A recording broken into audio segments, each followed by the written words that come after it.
Hi, I'm Rick Kahler. Thanks for joining me. One of the most influential financial planning organizations that I participate in doesn't officially exist. The Nazrudin Project is an eclectic, holistic group of financial life planners, therapists, authors, educators, and coaches. It's leaderless.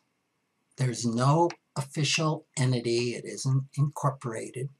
There's no officers, no board of directors, no staff, no commercial sponsors, no professional affiliation, no dues, and no formal mission statement. It's a think tank. It was founded in 1995 by Dick Wagner and George Kinder, who were interested in the deeper emotional aspects of financial planning and making sound money decisions. They convened a one-off gathering, I think it was in 1994, 1995, to explore the topic. The informal organization ceases to be after each gathering, continuing only if someone decides to host a meeting at some time in the future. This year's meeting was the 27th consecutive one-off gathering. It was held virtually for the second year in a row because of the pandemic. The project was named Nazrudin after a mythical wise fool of Middle Eastern folklore. Stories about him include a treasure trove of jokes and anecdotes of which I will spare you. The name suggests the group views itself lightly.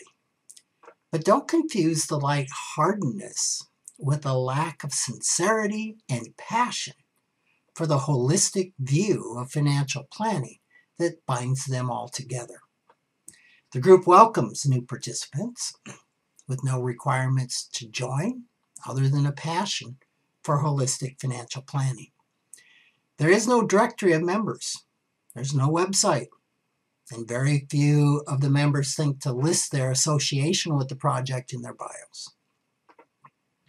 It's probably the best well-kept secret that's really not a secret at all. Nazrudin is best known for spawning thought leaders that have been really influential in furthering holistic financial planning.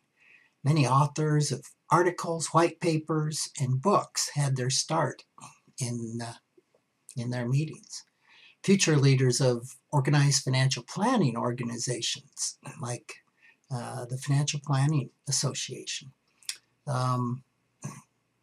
and those that were educators, teaching at many universities, founders of movements like life planning and financial therapy have also come from the ranks of its members. One of the project's trademarks is its open architecture meeting planning, which is just phenomenal. It reduces planning for a 2-day event to 2 hours. Not 2 months or not 12 months, which is typical for most national conferences. The speakers and the topics are unknown to anyone until the evening before the conference, when the attendees gather and those who wish to host a breakout session on a particular topic are given 1 minute to pitch their session.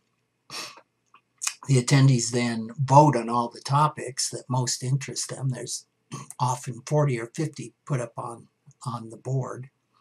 And then the most popular topics and their hosts are given time slots in tracks of 2 or 3 over the next 2 days.